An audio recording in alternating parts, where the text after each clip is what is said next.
Today is quite the active morning this morning. Actually, today is quite the active day in general.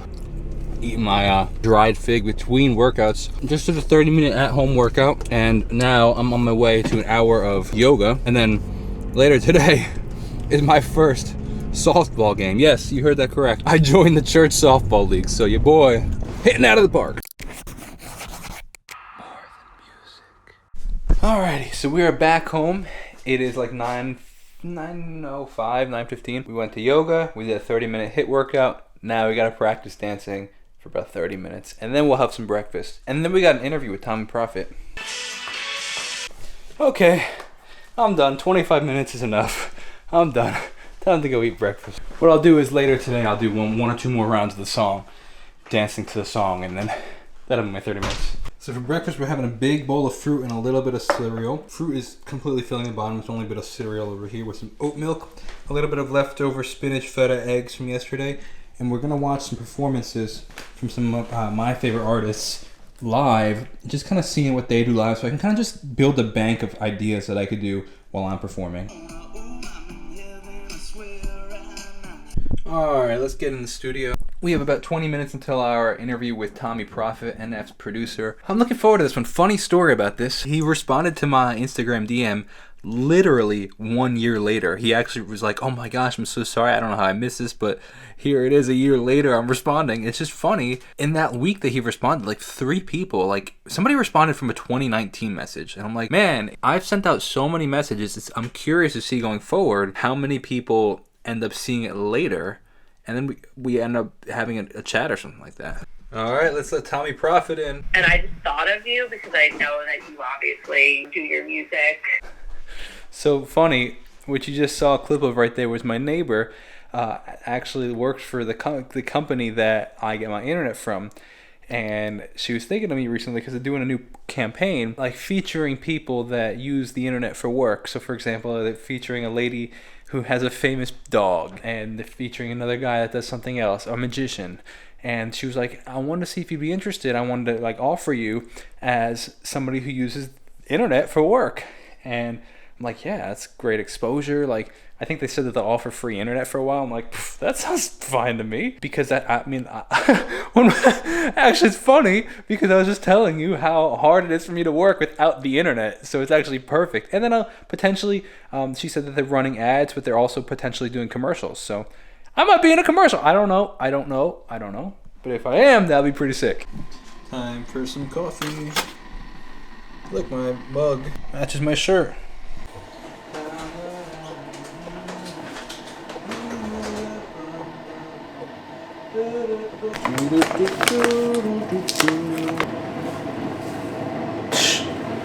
Complete mess.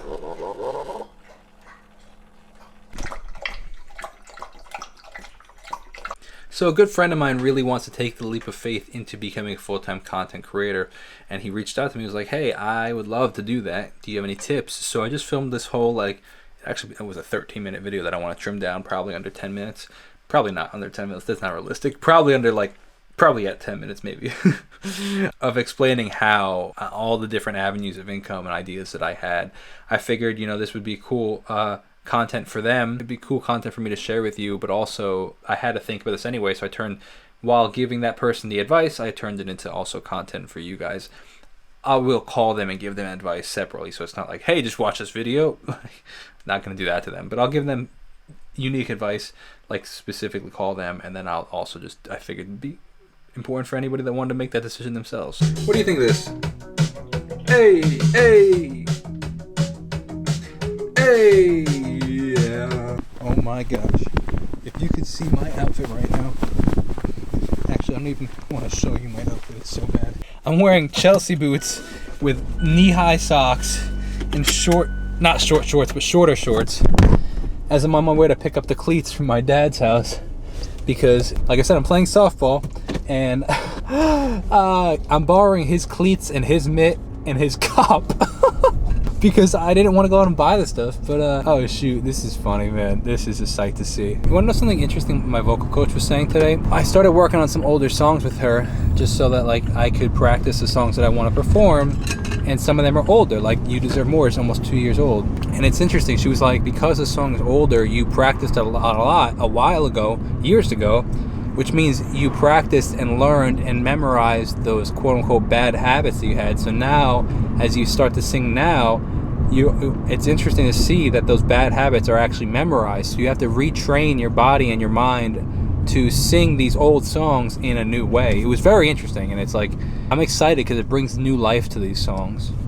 Let's go get the gear from my dad. What's up, man? What's up, man? Look at this thing you got. You got a little cushion thing going on. It's quite the outfit, Jake. Bro, I know. I need to. I gotta get my cleats. Yeah. Aha! Thank you very much. Bro, you ready to hit a home run? Oh, I'm ready. Let's go, baby. Look at you. Look at me in my. Look, I almost look like I have baseball pants Bro, on. I should have like. I need. Inside my blue Yankee thing. Ah, jeez, man. Let me tell you, I learned every lesson in baseball in one day. First of all, we lost. We actually gave them a decent run for their money. Okay, first rule I learned is you can't slide into first. I didn't know that. Now I do. I wanted to play catcher because I feel like it's to some degree the least pressure of the field with also still having some action and fun.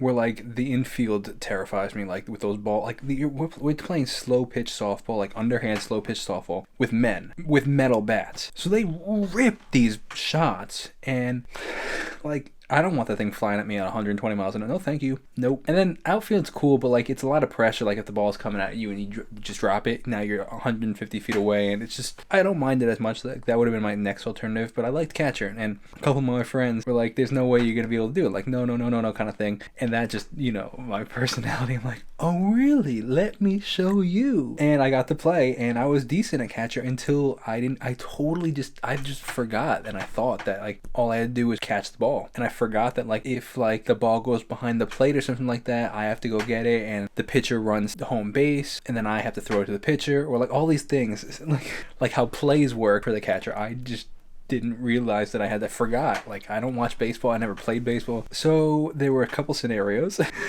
And my friend Kevin was pitching. So we were like, bro, we got to learn together. We don't know anything. So I learned every lesson in baseball today, or softball.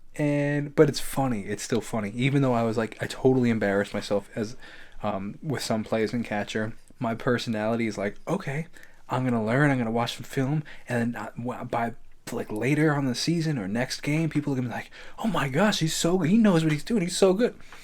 Like my personality is like, I'll show you.